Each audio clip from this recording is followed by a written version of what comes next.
tal, Adrián? ¿Cómo estás? Hola Luisma, pues muy bien la verdad, aquí estamos en Suiza.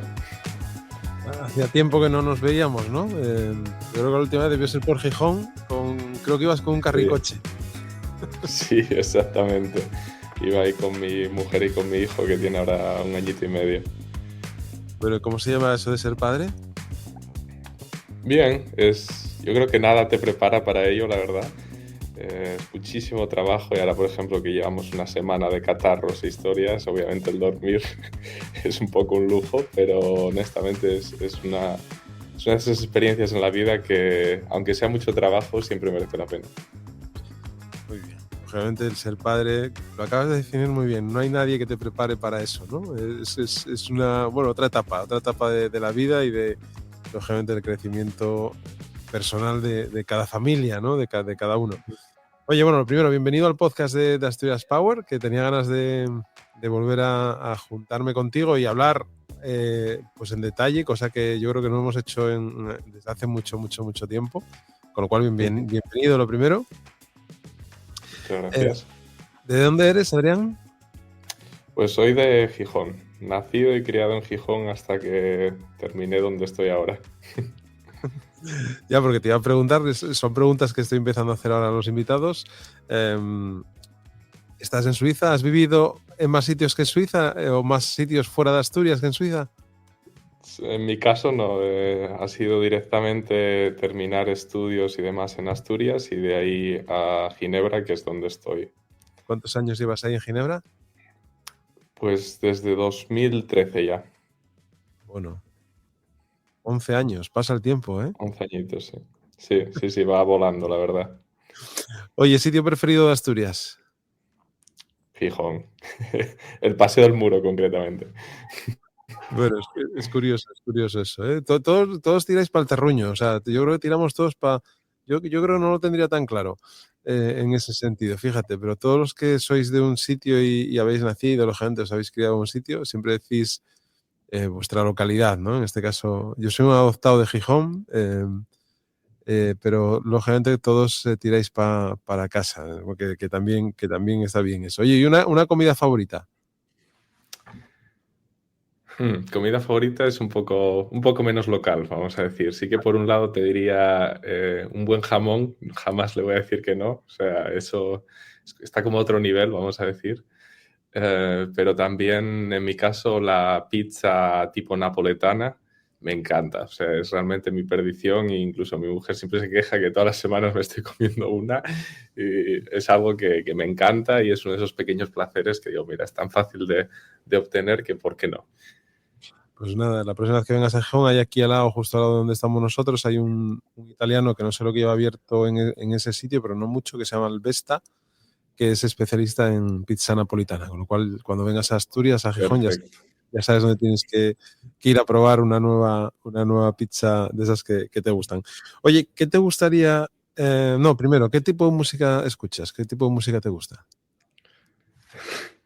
En cuanto a música, la verdad que no soy la mejor persona para esa pregunta porque es un poco como Spotify y lo mismo el otro día le ponía a mi hijo una cumbia para hacer un poco el tonto con él, que estoy escuchando reggaetón, que estoy escuchando algo más house, o sea, es un poco de todo, la verdad. No tengo ni siquiera, te puedo decir, un artista favorito o algo así, es más un poco según cómo esté en el momento, lo que sienta escuchar en el momento. Lo que te llegue, ¿no? Lo que te pida el cuerpo en cada espacio. Yo soy también de esos, ¿no? No soy de tener ningún artista preferido, ningún estilo. Yo creo que también soy de consumir música de todos los sitios y de todos los estilos. Además, ahora teniendo yo una adolescente ya en casa con 14 años, escuchan ahora y lo que te mandan poner en el coche ya, si te paras a analizar las letras de esas canciones, eh, No, estarían totalmente prohibidas. Pero bueno, es lo que hay. Es otra etapa también, Adrián, ya te llegará. son, sí, Oye, esas son más de cantar que de escuchar, diría yo. eso es. Oye, ¿qué te gustaría conocer que no conozcas? Pues a nivel de conocer, quizás lo que me gustaría es poder vivir en sitios muy distintos. O sea, me parece que esa es una de esas cosas que es súper desagradable, digamos, al principio cuando llegas a un sitio, tienes que adaptarte, tienes que conocer gente, no hay nada que sea tu zona de confort, pero a la vez luego miras para atrás unos años más adelante y dices, no sé hasta qué punto puede ser este lenguaje, pero es joder, menudo salto, ¿sabes? De dónde estaba antes y cómo me habría quedado como la referencia de todo, ahora tener estas dos referencias en las cuales puedo comparar. Y si eso, por ejemplo, cuando veo gente aquí que tienen niños adolescentes y que ya han vivido en 3 países y que te hablan 3 idiomas y entienden las culturas, porque no es solamente que viajaron allí, sino que entienden la cultura, dices, wow, vaya ventaja que me lleva este con 16 años ya. Bueno, te estás a tiempo todavía, ¿eh? Sí, sí, seguramente, oye, no le digo que no. Además estás en una empresa, después hablaremos de eso, pero que estás en una empresa que solamente te puede permitir también el moverte, ¿no? El ir hacia otros países o, digamos, acceder a otros mercados desde dentro, ¿no? En ese sentido, yo creo que hay oportunidades seguro en la vida de hacer eso que estás diciendo. La otra pregunta era, ¿qué te gustaría hacer que no hayas hecho? Igual va por ahí también, igual ya la has contestado. No sé si hay alguna otra cosa diferente a eso que acabas de decir, de deslocalizar, de vivir en otras zonas.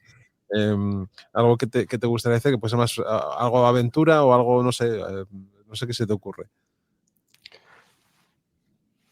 A ver, obviamente sí, la pregunta anterior, digamos que vale también para esta, pero sí me gustaría, por ejemplo, haber estudiado algo distinto. O sea, es imposible estudiar lo que he estudiado y estudiar otra cosa a la vez tan distintas. No sé, o, por ejemplo, yo no tendría la capacidad para hacerlo, pero es algo que sí que he hecho, por ejemplo, ya estando en la empresa en la que estoy, el estudiar algo totalmente distinto. Mi background es en diseño y me puse a hacer con la Universidad de Alicante un posgraduado en mercados financieros y luego cursos a nivel individual con gente que gestiona fondos y demás.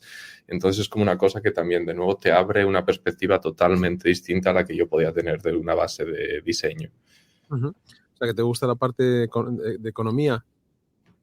Sí, me parece súper interesante, la verdad. Además, aplica también, ¿no? A lo que haces, a tu trabajo, digamos, el diseño. Al final tiene un componente económico, ¿no? Porque al final entendido el diseño como aquel producto que tiene que llegar a un mercado, ¿no? Y que el consumidor tiene que comprar con todo lo que se supone de preparación del producto, selección de los materiales con que vas a hacer el producto, packaging del producto, marca del producto, llegada al mercado donde lo colocas, si va a un gran consumidor o a un centro de gran consumo o a un mercado de gran consumo, cómo lo presentas, etcétera, etcétera, que solo gente, tu compañía conoce un poco de esto. Un poquito, sí, lleva un tiempo haciéndolo. Un poco, un poco. Oye, vamos hacia el Adrián persona y profesional. Venga, ¿qué recuerdos tienes de tu infancia en Gijón? Pues muy felices, la verdad. O sea, me parece que como lugar en el que crecer es un sitio excepcional porque tienes un poco esa sensación de comunidad, yo creo, incluso por los barrios o los sitios en los que vivas, que no es, yo creo, tan fácil en según qué sitios hayas nacido. Y a la vez es una ciudad que te es muy accesible desde muy temprana edad. Es muy fácil moverte, decir, ya me acuerdo, ya incluso cuando eres un adolescente más jovencito, pues vamos a la playa de San Lorenzo o coger y levantarme, agarrar unos patines y hacer todo el paseo alrededor del mar. Es este tipo de cosas que en una ciudad de un tamaño como la de Gijón puedes hacer y además tienes una seguridad bastante alta que no necesariamente tienes en todas las partes del mundo y es, de nuevo, en las perspectivas yo creo que es una de esas cosas que valoras muchísimo de una ciudad así. ¿Echas de menos esos momentos en tu vida actual o no? ¿O solamente los revives cuando vienes en momentos puntuales con la familia a Gijón? La morriña, ¿no? Pues sí, te diría, sí, sí que los echas de menos, pero a la vez aprendes a apreciar otros, yo creo. Como que creas cuando, creo que según vas avanzando en tu vida y según va cambiando tu edad y tu perspectiva de las cosas, yo creo que vas creando otros momentos similares y luego, si el contexto encima es distinto, pues los empiezas a crear en un lugar distinto también, que para mí no es ni mejores ni peores, puramente que como que crecen encima de los que ya tenías. tienes dos en vez de tener uno, básicamente. Sí, si te mueves más, pues irás construyendo esos castillos, ¿no? Poco a poco, ¿no? Que te dan además otra perspectiva también cultural y de formación que yo creo que es súper enriquecedora. Oye, ¿y dónde estudiaste en Gijón? ¿A nivel de instituto o O universidad? de colegio pequeño ya. Pues colegio era en el Coto primero, pero me mudé muy temprano para la zona de Moreda y ahí era el instituto número 7 en el que básicamente estudié todo el tiempo, el Emilio Larcos, y luego de ahí ya para la universidad, que eso fue en la ESAPA en Avilés. Uh-huh. ¿Y por qué? Lo hablábamos otro día con Mara, que la entrevistamos, además la conoces a Mara Rodríguez. Sí. Ella está especializada en packaging y me da la casualidad que hoy hablamos con otro diseñador. Yo creo que sois los dos primeros perfiles del mundo de ese sector con los que hablo, ¿no? ¿Por qué te dio por esa especialidad, por el diseño? Bueno, primero de todo un saludo para Mara, pedazo de diseñadora. O sea, me alegro, he escuchado la entrevista, de hecho. Efectivamente, es un pedazo de diseñadora y además una disciplina tan complicada como el packaging, ¿no? Porque la gente piensa que es fácil hacer, digamos, esas bases y no es nada fácil hacer packaging. Tiene tela, sí.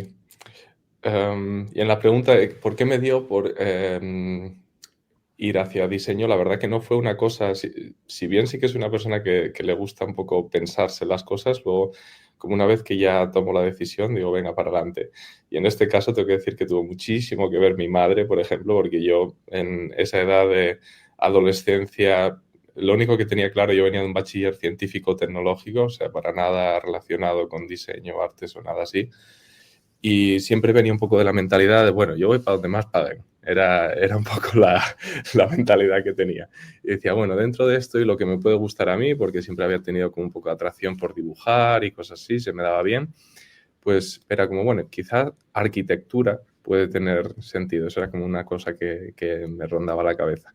Y fue mi madre la que vino con, hay esta escuela en Avilés, igual quieres mirar, igual te puede interesar. Y luego también como me ayudó en te vas a tener que preparar la prueba de dibujar, entonces también encontrarte un poco, mira, tienes esta academia, puedes ir, entonces ahí sí que le tengo que agradecer muchísimo a ella el que yo haya acabado ahí, pero sí, no fue una de estas cosas que, desde pequeño llevaba, no, para nada, o sea, desde pequeño sí que se me daba bien el dibujar y me gustaba y era el típico niño que estaba ahí dibujando en casa todo el tiempo, pero yo en esa época concreta de la adolescencia es como que no tenía para nada las cosas claras, básicamente, y ahí sí que tuve la suerte de que me ayudasen. Oye, ¿y ella en qué trabajaba? ¿Era ama de casa? Trabajaba, sí, ella trabaja en la administración pública. Ajá. ¿Y tienes más hermanos, Adrián? No, hijo único. Es hijo único. Vale. Bien. Bueno, y entonces te vas para la SAPA y como Mara, que también estudió allí. ¿Y cómo vives esa llegada a un ambiente quizás más, entre comillas, loco, ¿no? Más creativo, más disruptivo, en el sentido de que hay gente, pues la gente creativa que quiere y va entrando en distintas disciplinas, ¿no? Como las que podéis después escoger dentro de esos estudios.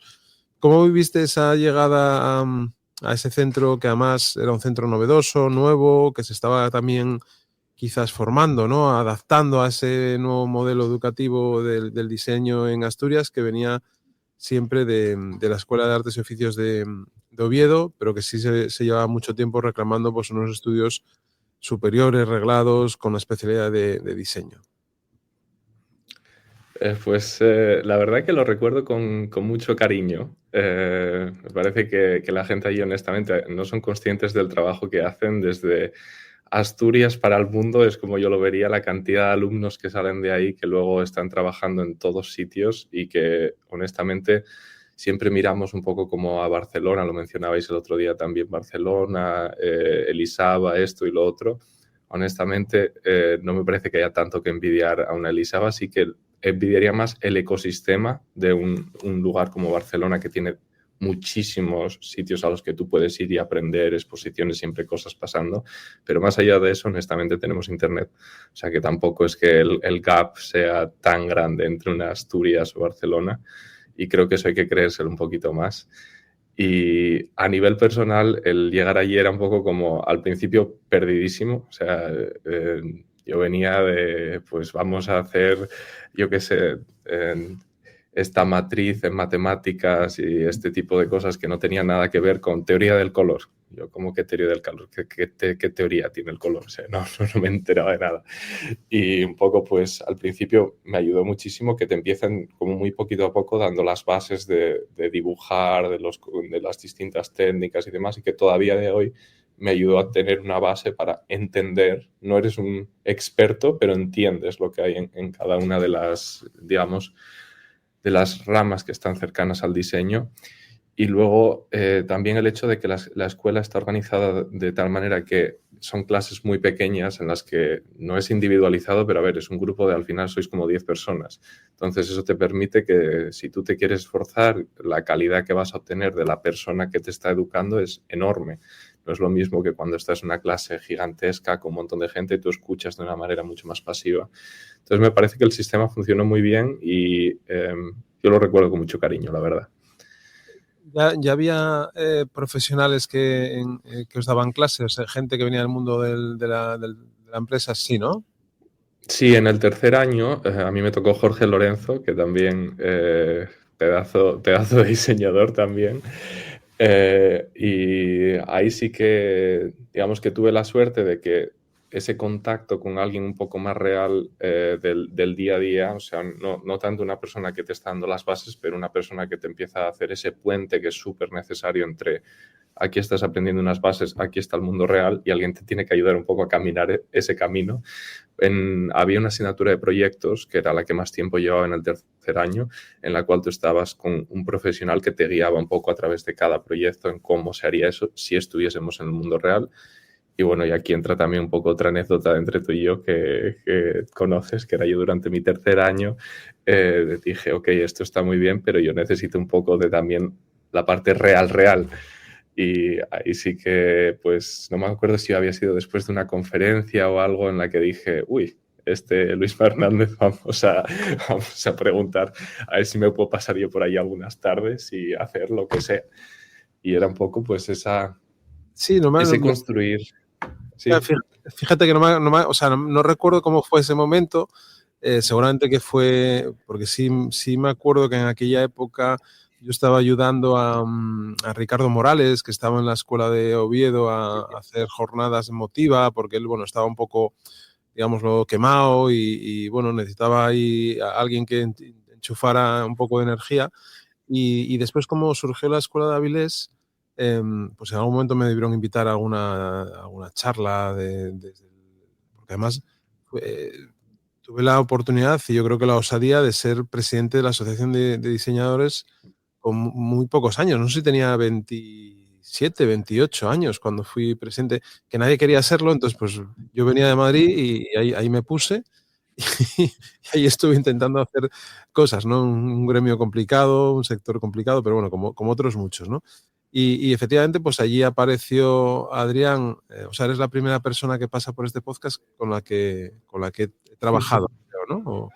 Y empezaste a hacer prácticas en el estudio, en puntos suspensivos, se llamaba el estudio que yo tenía entonces, que duró hasta el 2016, creo recordar, más o menos. Ahí tengo un podcast pendiente con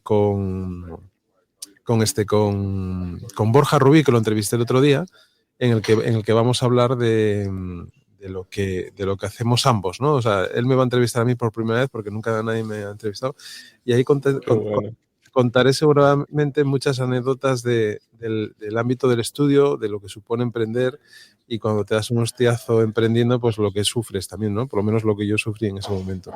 ¿Y qué recuerdos tienes de esa incorporación al estudio? Que además, joder, estábamos en un sitio muy chulo, yo intentaba cuidar sí, intentaba cuidar a la gente joven que aparecía por allí, que llamaba a la puerta y a los que trabajaban con nosotros, ¿no? En la estructura, digamos, en nómina del estudio. ¿Qué recuerdos tienes de aquello? Pues mira, te diría que, de nuevo, muy buenos. Imagínate, eres perfectamente consciente de que tienes bastante poco valor que añadir cuando estás tan al principio de tu carrera, pero sobre todo yo quería poder foguearme lo máximo posible y al hecho de que alguien te dé la oportunidad, que te diga, me acuerdo, el sitio en el que tomamos el café, la primera cosa que me tocó hacer allí, que era, de hecho, me acordaba esta mañana sabiendo que venía el podcast, que era Perodontia, una clínica dental y ahí el logo y todo, lo tengo todo como si lo estuviese haciendo ahora mismo delante mío. ¿Sabes, Pero ¿sabes de quién es esa clínica? no, no, no. Es la clínica de mi mujer. Ah, mira, pues ahí que todavía a día de hoy, si la veo, te voy a decir, mira, esta aquí yo tuve algo que ver por lo menos. Pero te puedo decir que para mí era, es un poco, yo creo que en este caso, tu historia, en el sentido de que me parece que tanto con este podcast de Asturias Power como con un poco toda la dinámica que llevas es ese crear sinergias y en este caso fue una sinergia a nivel individual de decir, mira, voy a darle la oportunidad a este chico de que coja y aprenda un poco de lo que es el mundo real y para mí te puedo decir que ese fue el primer salto a decir, ok, si estoy viendo cómo van evolucionando mis compañeros, el hecho de hacer estas horas extra luego cuando acabo de estudiar me está dando un salto de entender el mundo, de incluso clarificar qué es lo que voy a querer hacer en un futuro y no. Y me parece que es súper válido y que la gente debería poder hacerlo mucho más. Mm. Sí, la verdad que esa primera oportunidad laboral, ¿no? O de prácticas en este caso, que le puedes dar a la gente para que descubra un oficio o una manera de hacer, ¿no? Yo creo que es súper, debería estar mucho más cuidada, mucho más mimada, ¿no? En ese sentido, que bueno, también depende del profesional con el que te encuentres, ¿no? En este caso diste conmigo, que intentaba. Tuve suerte. Bueno, al final son suertes conjuntas, ¿no? De doble sentido. Pero sí es verdad que tienes la oportunidad de conocer pues eso, la dinámica de un estudio que en aquel momento pues tenía cierta atracción en cuanto a proyectos y también intentabas crecer, ¿no? Porque te gustaba hacer cosas mejores o contratabas a gente, te metías en jaleos, ¿no? Pero lógicamente pues eso siempre te queda en el recuerdo, ¿no? Yo por lo menos esos momentos de las personas, tanto cuando contratas a alguien como a alguien que empieza a hacer prácticas, pues los tengo muy presentes y siempre intento algo que es muy sencillo o muy complicado, depende de cómo lo veas, que es contestar los mails de todas las personas que te conectan o que te preguntan si pueden trabajar o qué pueden hacer para trabajar o qué pueden hacer para entrar en un sector determinado, ¿no? Yo creo que es un tema de educación y un tema que al final, bueno, te puede llevar, lógicamente, si tienes un volumen muy alto de mails y de correos y de mensajes, pues es más complicado. Pero bueno, yo creo que tienes que estar pendiente de la gente y cuidarla, ¿no? Oye, y porque ahí tampoco estuviste mucho, no sé si fueron 3 meses, 4 meses, no recuerdo Sí, exactamente, una cosa así. pero ¿cómo llega la oportunidad de irte a un gigante en Suiza como es Procter Gamble, por todos conocidos por la P&G de todos sus productos y lógicamente de todas las submarcas que tiene esa gran compañía en todos los supermercados del mundo y en otros espacios? ¿Cómo llega esa oportunidad? Pues un poco como la mayoría de las oportunidades, no llega, hay que buscarla. Y en mi caso, o sea, te puedo decir que yo había echado currículums, yo creo que prácticamente cada estudio que había en España. Luego tenía también un poco el punto este de me gustaría trabajar fuera y llegué incluso a tener una entrevista con Nike para irme a Ámsterdam y ahí paralizaron el proceso a medio camino. Estuve trabajando en Asturias y después de un mes en una empresa dijeron no, vamos a cortar el puesto. Luego en otra estuve 6 meses y decidí que me iba porque ya veía que no había más crecimiento y ahí fue un poco el momento en el que dijo que me voy a enfocar en ir a una empresa grande en un país que, digamos, las condiciones sean buenas para crecer por un lado y también para tener una mejor oferta económicamente. Y ahí tuve la suerte de leyendo un libro sobre design management, había un parrafito que decía que la empresa Procter Gamble estaba invirtiendo en cursos de design management, no me acuerdo ya ni en qué universidad era. Y mi conclusión fue, a ver, si estos están invirtiendo en cursos de design management, igual contratan diseñadores también. Entonces, meterte en Google, buscar, aplicar y luego pues tuve la suerte de pasar las entrevistas y que me contratasen y de hecho fui la primera persona, digamos, junior que contrataron en Procter en Suiza, porque antes de eso hicieron como una contratación más grande de gente muy senior para establecer la parte de diseño, pero no habían contratado todavía a nadie sin prácticamente experiencia. Qué bueno. ¿Y el tema del idioma? El idioma es muy gracioso. Yo nunca estudié un curso de inglés o más allá de lo que te dan en la escuela, digamos. La mayor parte de inglés yo siempre digo que para mí era a través de videojuegos, pues como te tienes que comunicar con la gente con la que juegas online, pues había que hacerlo en inglés, pues lo que pude ahí me comuniqué. Y mis padres, después de haber hecho las entrevistas, dicen, no sabemos ni cómo pudiste hablar con ellos, porque en qué momento aprendiste inglés. Y un poco por darte la imagen entera, incluso todavía, yo qué sé, hace 5 años o así, cada vez que volví a Asturias, mi tía me decía, ¿y qué tal llevas el inglés? Y, hombre, llevo ya 6 años en Suiza hablando inglés todos los días en reuniones y demás. Parece que bien. Pero es una cosa que no sé, es un poco también que no tengo esa sensación de miedo o corte a las cosas que otra gente tiene y creo que eso es algo que también nos tenemos que quitar un poquito en España en general, que si yo trabajo aquí con gente que cuando los entrevistas el primer día traen el acento que te puede decir de qué barrio en París vienen, pero no les importa nada. O sea, ellos saben perfectamente que me puedo expresar, me van a entender y ya está. Y al final es un contexto de negocio. O sea, la gente si ve que funcionas, pues el inglés lo irás mejorando. Claro. Qué importante es eso de atreverse, ¿no?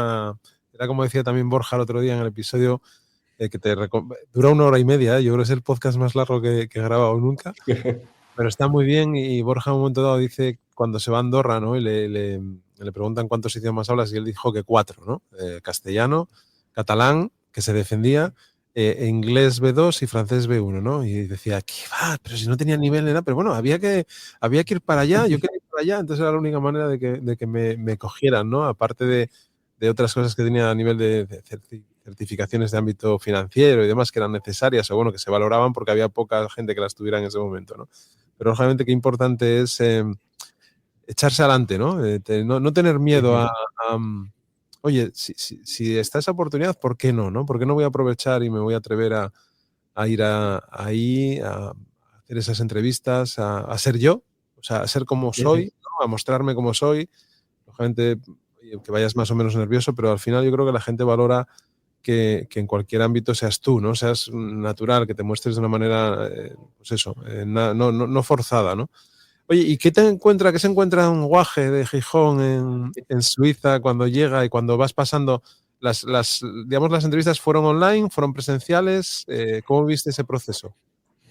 Pues las entrevistas tuve que ir a Madrid porque había un test como una especie de psicotécnico que hay que hacer y es además horrible, la verdad. Es porque tú vas a Madrid, te hacen el psicotécnico y si no lo pasas, vuelta para tu casa. O sea, era una cosa que estás ahí con una tensión, yo no pude ni comer.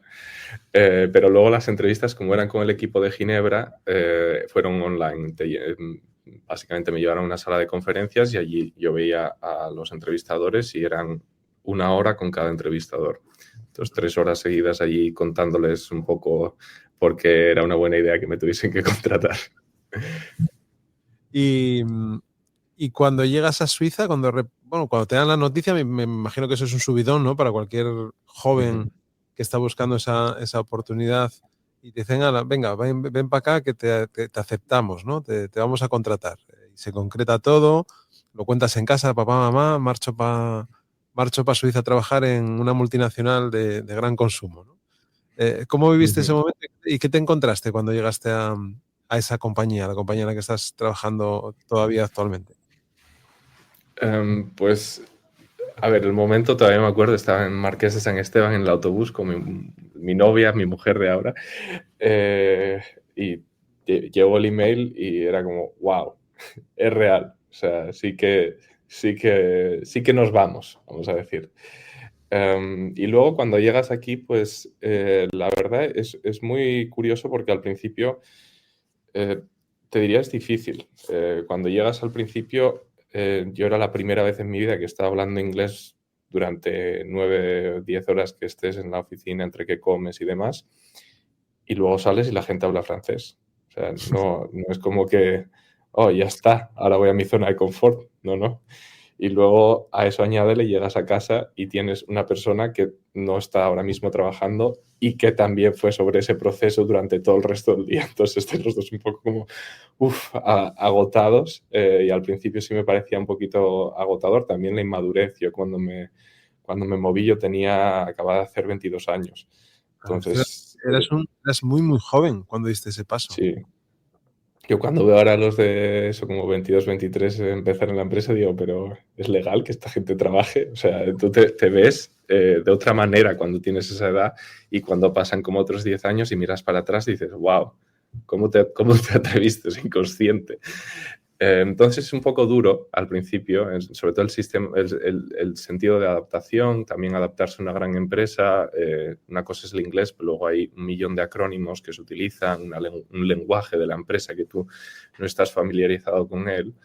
La parte buena es que cara a hacer las cosas la parte de diseño, hacerla en el ordenador, eso lo llevaba bien. Entonces, por lo menos esa parte sí que me daba un confort y ok, yo el resultado lo puedo sacar. Lo demás, pues trabajaré sobre ello, me pelearé todo lo que pueda para salir adelante. Pero sí, al principio no te puedo decir que es un camino de rosas. Hombre, lógicamente cuando te mueves con 22 años a una empresa de este tipo y la gente pues te empiezan a exigir porque te acaban de contratar, con lo cual te empiezan a dar caña, ¿no? Te empiezan a dar ahí materia para que empieces a sacar, empieces a ayudar al equipo dentro del que estás y encima eso, teniendo una pareja que no está trabajando en ese momento, lo que tú dices, no es como estoy hablando inglés y de repente, bueno, salgo y ya es castellano, ¿no? Vuelvo a mi sitio, a mi idioma. Sin embargo, como tú dices, pues eso, un país nuevo, dos idiomas nuevos, uno de trabajo, otro en el día a día, pero bueno, al final, eso que tienes ahora, ¿no? Ahora tienes Sí. francés, inglés, castellano, ¿vale? Ahora igual tienes que pensar en dar un salto por ahí a otro sitio para aprender otro idioma más, ¿no? Pero bueno, lógicamente es un cambio sustancial y lógicamente, Adrián, las cosas no son fáciles, ¿no? O sea, nada es fácil en esta vida. No es fácil que te contrate una multinacional como Procter Gamble, no es fácil hacer una carrera dentro de esas compañías, aunque lógicamente si estás dentro pues puede ser más fácil que de otra manera, pero bueno, no es fácil ir dando esos saltos que uno quiere hacer después una vez que te encuentras allí y ves, ostras, pues mira, este manager o esta persona con la que me llevo bien, que está en este puesto, ostras, pues mira, me gustaría aplicar, ¿no? Me gustaría, porque al final te vas marcando metas, ¿no? Estás dentro de la compañía y dices, ostras, ¿a dónde me gustaría estar dentro de unos años, ¿no? Eso lógicamente pasa por la cabeza de cualquier profesional, ¿no? ¿Cómo has evolucionado dentro de la compañía? ¿Qué empezaste haciendo y qué estás haciendo ahora? Pues esto va a ser un poco como la repetición de la parte de los estudios, pero en carrera. Yo empecé en lo que es nuestro negocio de Fabric Care, que es el de detergentes, trabajando en Tide, que sería un poco como Ariel, pero un poquito más barato en el caso de Europa, y en el caso de Estados Unidos esa marca es la líder, es una de las marcas más grandes de Procter, varios billones de dólares. Ahí, digamos que hacíamos como los sistemas a nivel global, entender los diferentes mercados, entonces desde cómo se compran en Filipinas en una tienda pequeñita que se cuelgan los sachets, que la gente tiene dinero para comprarlos de uno en uno, pero no puede ir a comprar una botella, hasta Arabia Saudí, donde no tienes prácticamente competencia, las tiendas son ilimitadas, el espacio que te dan está todo perfecto y un poco entender todo ese scope de cuando estás trabajando en una empresa de este tamaño que vende, Ariel, no me acuerdo si vendía en 150 países o algo así, como prácticamente cada país del mundo, sobre todo porque muchos de nuestros productos son como de primera necesidad, entonces, aunque paren las operaciones, por poner países como Venezuela, todavía seguimos vendiendo ahí, en muchos casos sabiendo que no es una cosa en la que la empresa necesariamente vaya a ganar dinero, pero es como un poco tu responsabilidad como empresa de ese tamaño y que provees cierto tipo de productos. Y entender un poco toda esa complejidad, aprender cómo diseñar para ello, aprender cómo hacer marca, que creo que es de las cosas que mejor te enseña Procter & Gamble, El otro día leía que es la empresa que más CEOs da al resto de Fortune 500, o sea, gente que a día de hoy es tu compañero en unos años, el que era, por ejemplo, el jefe de aquí en Beauty, que es donde estoy ahora, CEO de Ralph Lauren, el CEO de Starbucks, también trabajó en Procter en marketing, empezó ahí. Entonces, empiezas a ver un poco que ese tipo de entrenamiento que te dan esas cosas que para ti ya son automáticas después de un tiempo, como organizar la marca, plantearte estrategias, demás. Súper útil el vínculo con diseño y como un poco los primeros años fueron a aprender eso.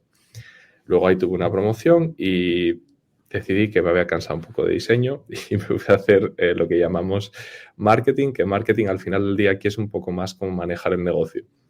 Entonces ahí tuve una etapa de ir con los equipos de ventas de España a reunirte con los compradores de los distintos supermercados, hipermercados, realmente entender qué quiere, porque somos un business to business, entonces qué quiere el que me está comprando más allá del consumidor. O sea, antes de llegar al consumidor hay otra etapa, que es vendérsela a un Carrefour, a un Alimerca, a quien sea, pues cómo es esa conversación. Un poco durante 3 meses enfocarme solo en entender eso. Después de eso, irme a marketing y estar ahí como otros 2 años, 2 años y medio en los que manejaba el negocio de Ariel para Europa en líquidos. Y de ahí otra promoción y me fui a diseño de vuelta con el que es mi jefe actual. Y ahí empecé un poco a hacer H&S, la marca de champús. Y bueno, aquí llevo ya como unos 5 años y digamos he vuelto a promocionar, será ahora en enero y ahí ya empezaré a llevar lo que son todas nuestras marcas de beauty, que viene a ser Olay, Old Spice y luego Herbal Essences, Pantene, Aussie, todas estas a nivel europeo en diseño. O sea que estamos ante una primicia que nos daba Adrián, el que ha sido ha sido anunciado ya.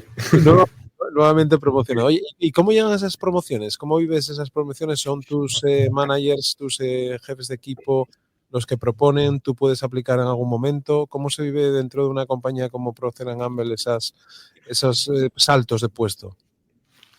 Digamos, ahí es un poco individual de cada empresa y te lo puedo decir porque mi mujer está trabajando en Caterpillar. Entonces, en Caterpillar es más, tú tienes que ir a buscarte los puestos y en nuestro caso es más, tú tienes como que ir justificando tus resultados y que tu crecimiento esté desproporcionadamente mayor, porque al final de todo es siempre un poco como una campana de Gauss en las que va a haber una poquita gente, aunque todos lo hagáis excepcional porque ya la barra para entrar va a ser alta, contratas gente con ambición, contratas gente que realmente quiere empujar, o sea que va a haber bastante competencia, pero tienes que saber en cada nivel cuál es el ángulo en el que tú tienes un poquito de ventaja sobre los demás.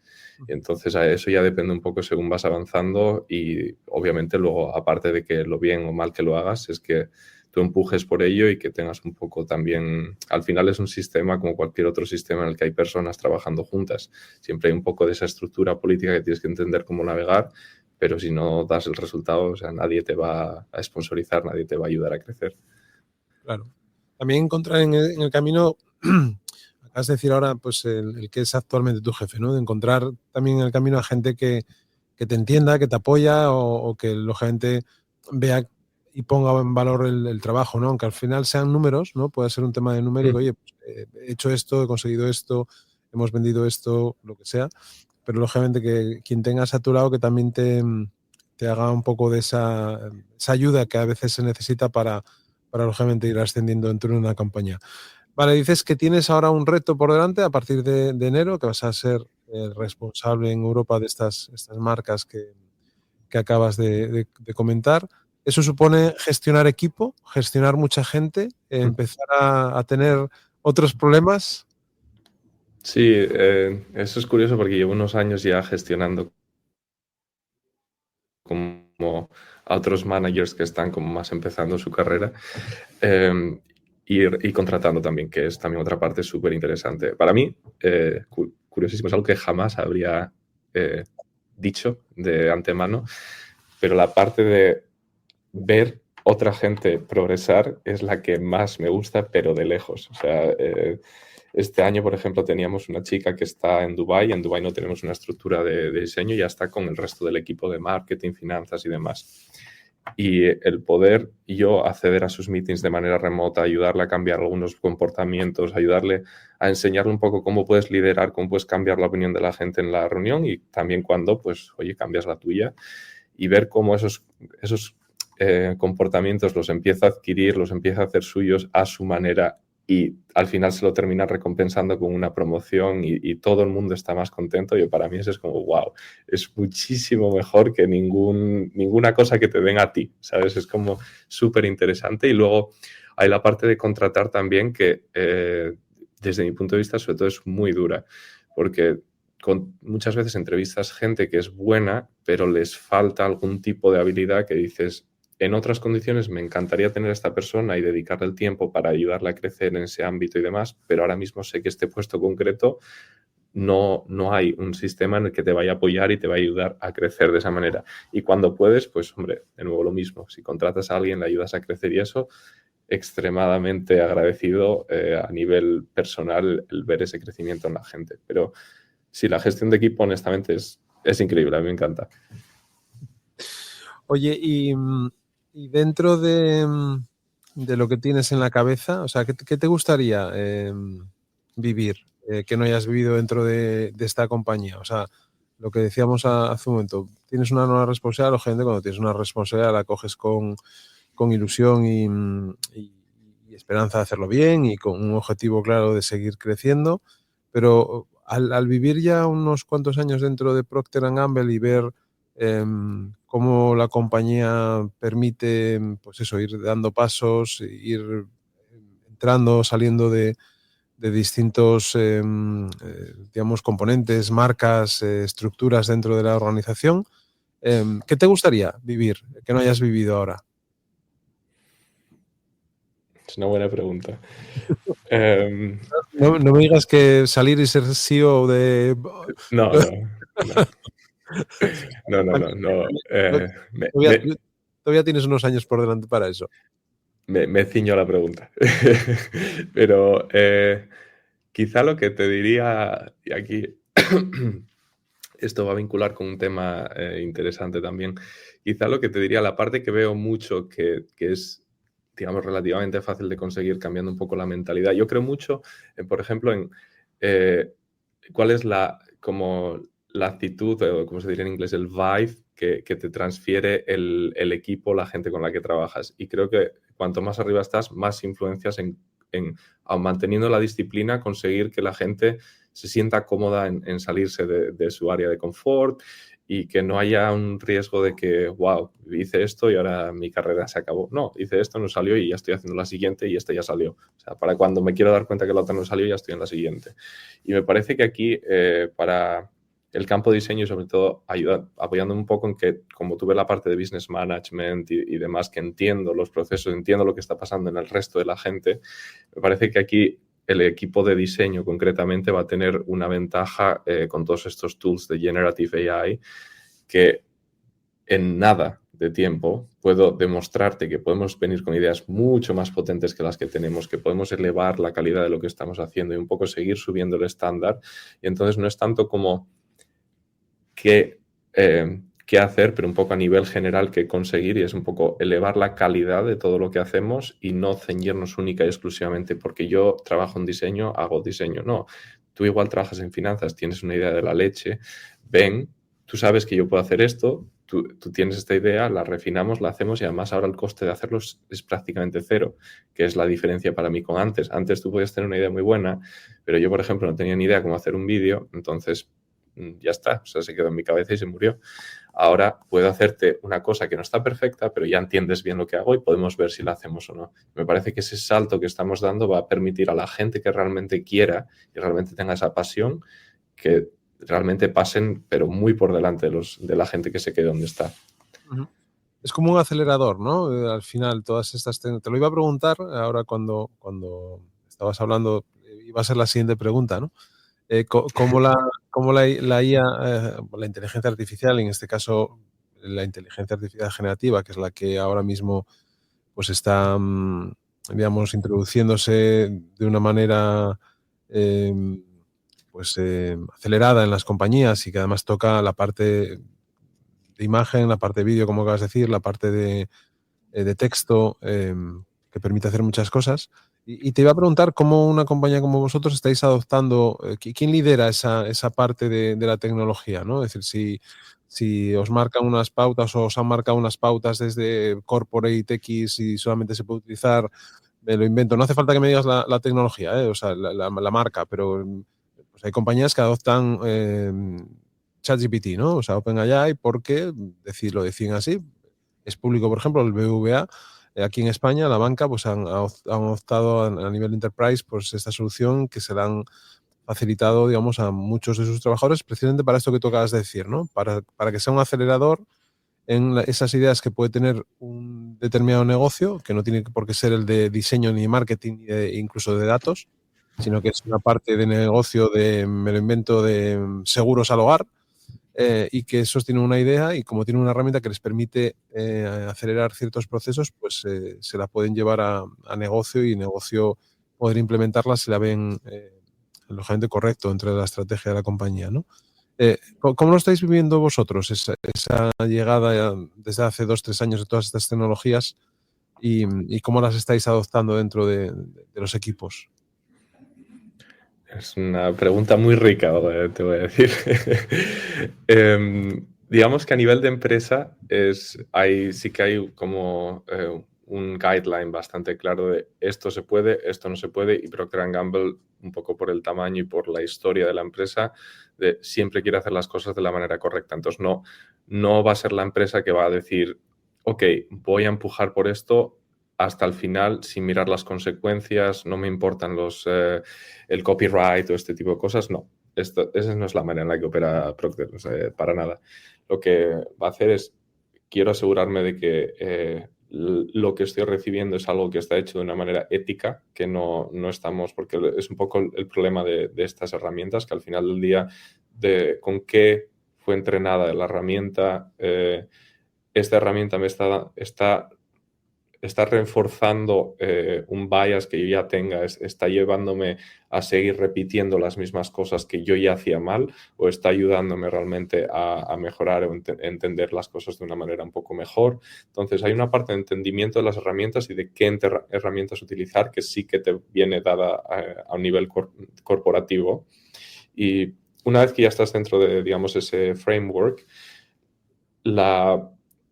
como yo diría, con total desconocimiento, pero yo diría que es lo mismo que pasa cada vez que hay un cambio, empiezan a salirte lo que llamaríamos como champions, gente que realmente, por la razón que sea, vieron algo que les interesa de una manera desproporcionada ese campo y que son capaces de arrastrar luego otra gente detrás de ellos cuando empiezan a demostrar la potencia que tiene la herramienta.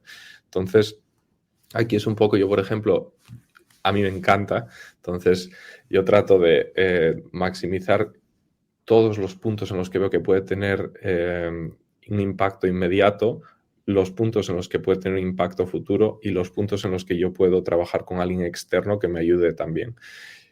Una vez que tienes ese entendimiento, tratar de entender que tu equipo, no todo el mundo va a querer saltar a ello, no todo el mundo va a tener el tiempo o la gente piensa de unas maneras muy distintas. Entonces tienes que dejar un poco ahí que cada uno, tú sigues mostrando y luego cada uno va viendo si le añade valor y si no es tu trabajo entender por qué no le añadió valor a esta persona. Habrá otra razón, otro motivo en el que le pueda añadir valor. Es un poco ahí a nivel individual, cada uno va viendo cómo. Y en mi caso particular, lo que veo también es nosotros desde los últimos, no te sabría decir si 5 o 10 años, pero hay una inversión fuerte detrás de IT.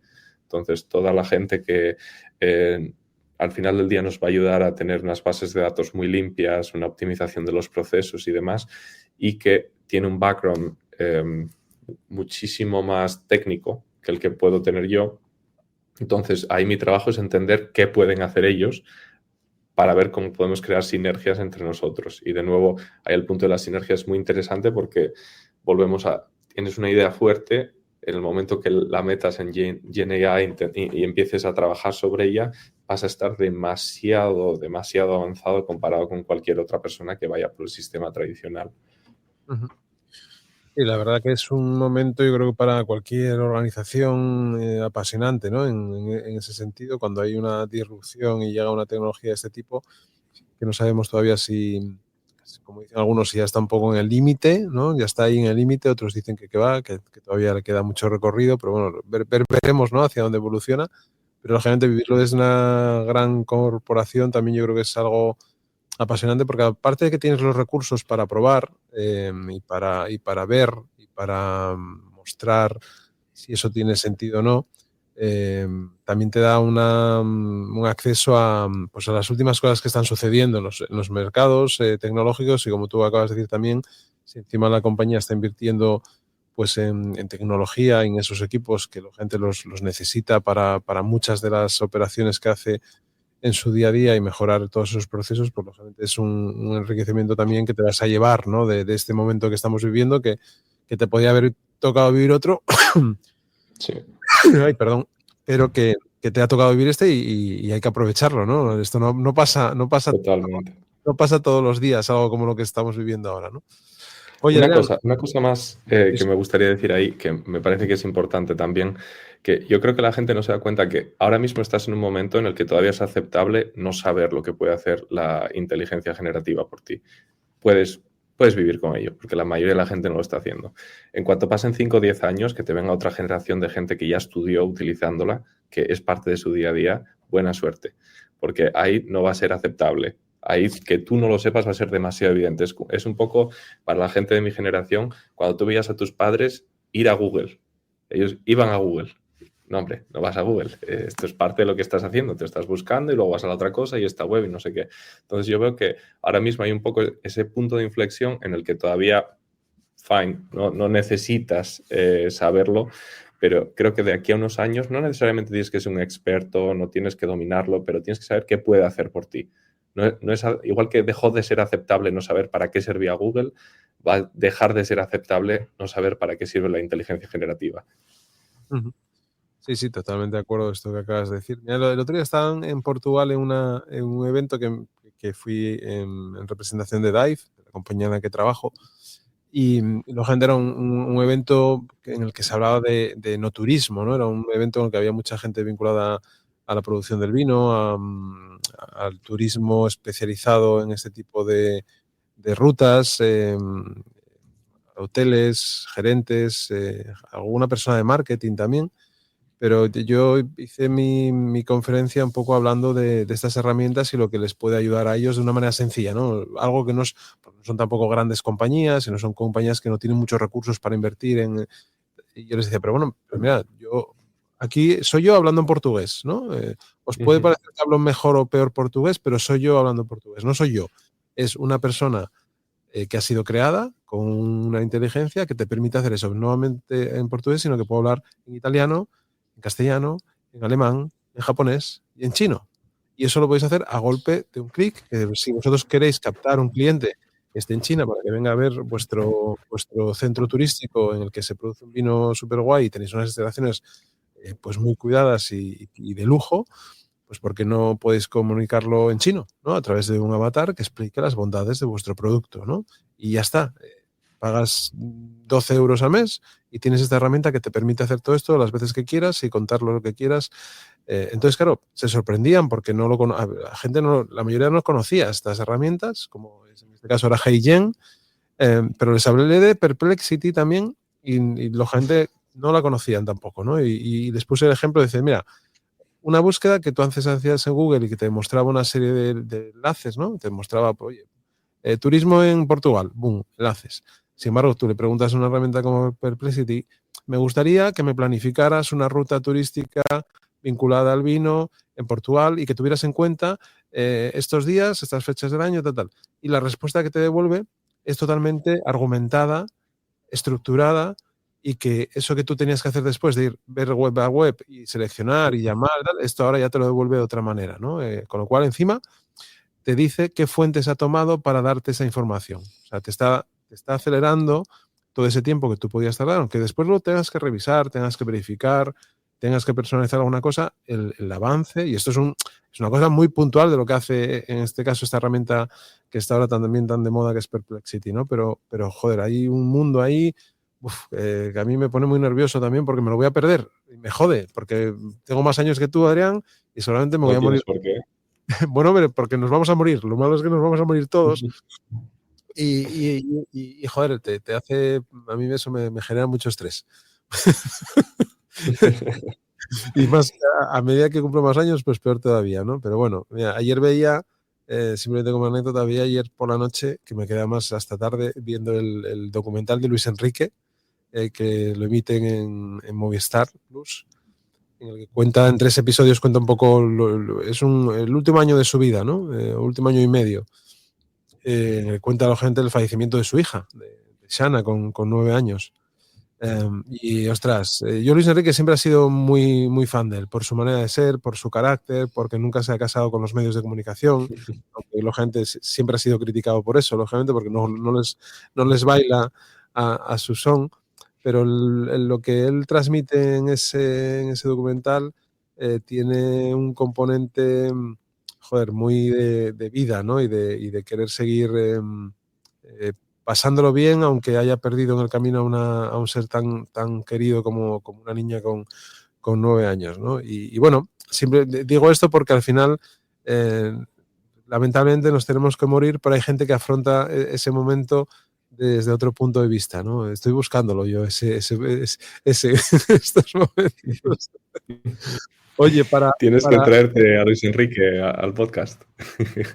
no creo que se dejará. Tengo, lo he pensado, ¿eh? Tengo ahí mis contactos para poder conseguirlo, pero bueno, en ello estoy, en ello estoy. Oye, por terminar, Adrián, ¿qué ves de Asturias?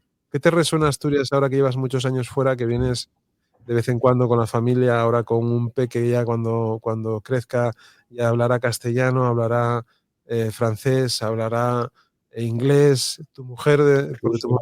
tu mujer era extranjera ruso, ostras, flipas con ese crío. O sea, con ese crío, si vienen más posteriormente, bienvenidos sean, lógicamente, ¿no? Pero, ostras, ese chaval con 4 idiomas de base, ¿eh? Puede trabajar en cualquier sitio, ¿no? Puede, Esperemos. en cualquier sitio va a poder trabajar ya. Oye, ¿cómo ves Asturias? ¿En qué sentido?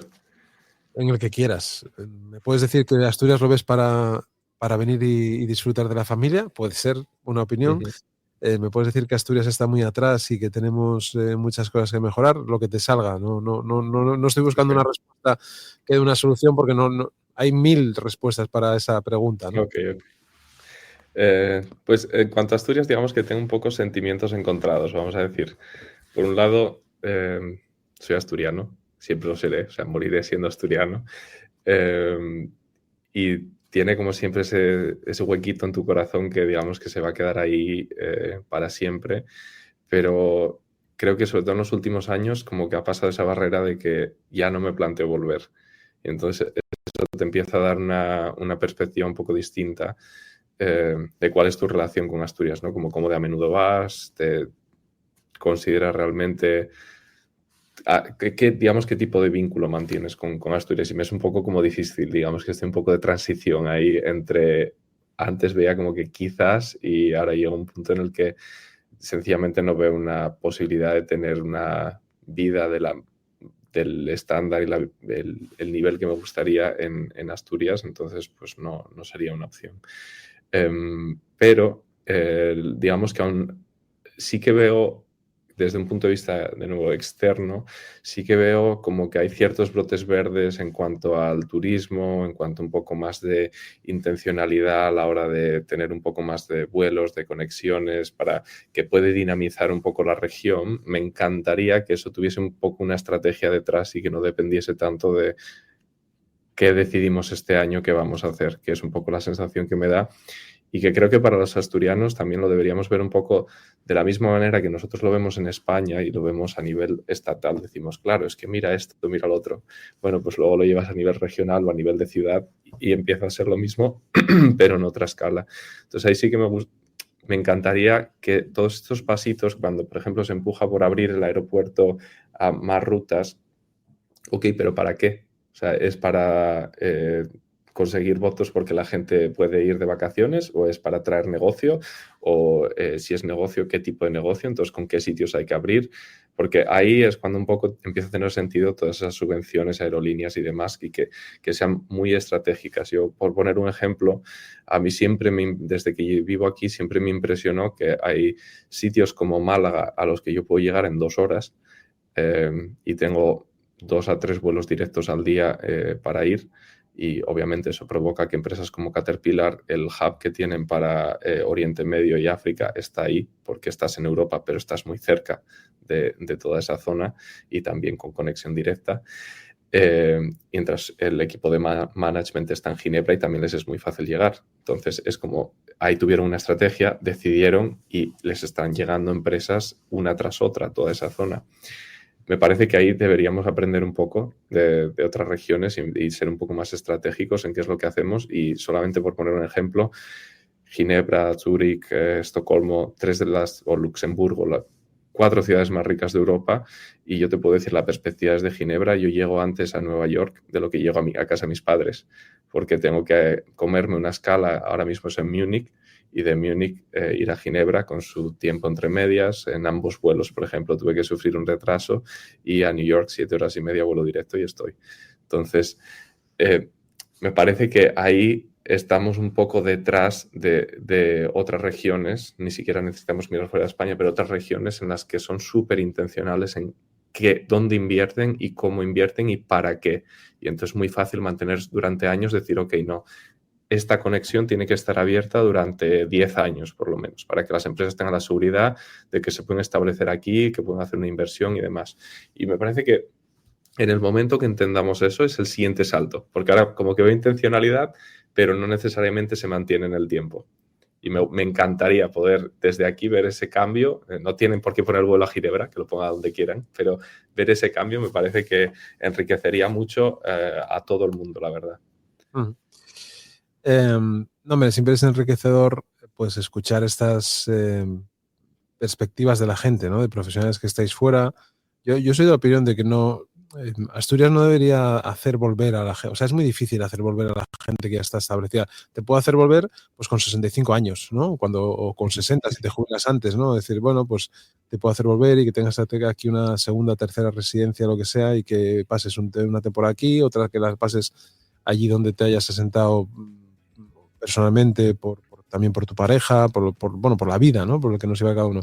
Pero yo creo que el valor de los que estáis fuera, de todos esos profesionales que habéis tenido que iros a buscar las habichuelas a otros países o a otros entornos, bien sea fuera de Asturias a nivel nacional o bien en el extranjero, es todo el conocimiento que podríais aportar a las nuevas generaciones, ¿no? O que podéis aportar a las nuevas generaciones en cuanto a experiencia, ¿no? Al final, la experiencia y el conocimiento se quedan uno, y cuando alguien empieza a vivir o a buscar o a enfrentarse, pues todo ese... Si consiguiéramos que eso se conjuntara de alguna manera, ¿no? Estuviera en un espacio y nos ayudara a otros, yo creo que es muy, muy potente lo que se podría conseguir, ¿no? Es decir, es un poco lo que yo tenía en la cabeza cuando arrancamos con este movimiento, ¿no? Pero bueno, a veces también la vida te lleva, lógicamente las exigencias que tienes profesionales, laborales, te llevan a un sitio, y después hay cosas que quedan un poco más, pues no le puedes dar tanta caña, ¿no? Como a mí me gustaría en este caso a este movimiento. Pero bueno, ahí iremos poco a poco empujando lo que se pueda, Adrián. Oye, pasito a pasito. Pues muchísimas gracias por tu tiempo, por darnos esta mañana, poder hablar contigo, yo desde Gijón y tú desde Zurich. Así que, oye, un abrazo muy fuerte y espero verte pronto por Gijón con ese carricoche, disfrutando de las Navidades, si es que venís, o del verano, la primavera, si lo dejáis para más adelante. Así que un abrazo muy fuerte y muchas gracias por todo, Adrián. Eso espero. Muchísimas gracias, Luisma. Un abrazo. Un abrazo fuerte. Gracias. Espera un momento, Sí.